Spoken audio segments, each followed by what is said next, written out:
ça nous donne vraiment à manger ce terrain. On y travaille et pas que nous, ça donne à manger. Ça donne à manger à d'autres personnes aussi. La question sociale, elle est prédominante. En fait, là, ils ont privé 64 familles de 1 500 € par an. Donc en fait, on prive les gens d'un 13e mois dans une ville qui est l'une des plus pauvres d'Essonne. J'ai pris des courgettes, j'avais déjà pour 4 et quelques euros. Et là, on avait des courgettes gratuitement. Et mon voisin, comment il s'appelle? Je te ramenais de légumes.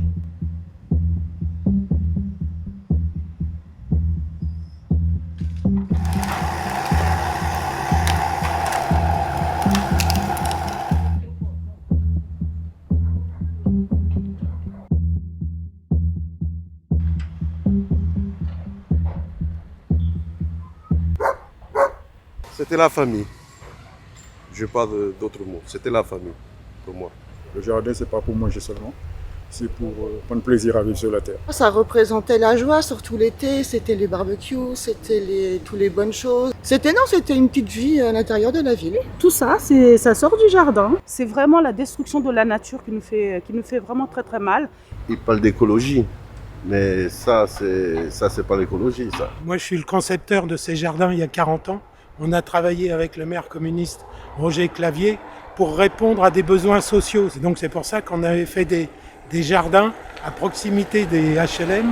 Ils étaient surtout faits pour les matons qui travaillent à la prison juste à 200 mètres à côté. Ah mais moi là c'est un vrai massacre. Et tout ça pour construire un collège au mauvais endroit, quoi. C'est très simple, le seul terrain communal immédiatement disponible de plus d'1,5 hectare pour faire construire un collège, c'est ce terrain-là.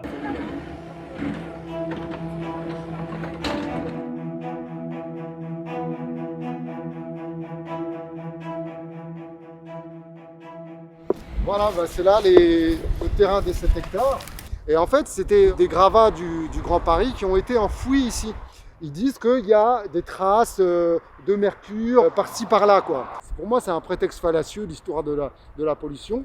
La vraie histoire, c'est qu'à mon avis, ils veulent le garder pour encore bétonner. Sauf que ce terrain, les mêmes, en 2017, indiquaient qu'il était pollué, que c'était un désastre écologique. Je m'inscris dans ce que moi je disais aussi en 2017, à savoir que c'est un désastre écologique, que la ville est victime et qu'il doit y avoir justice.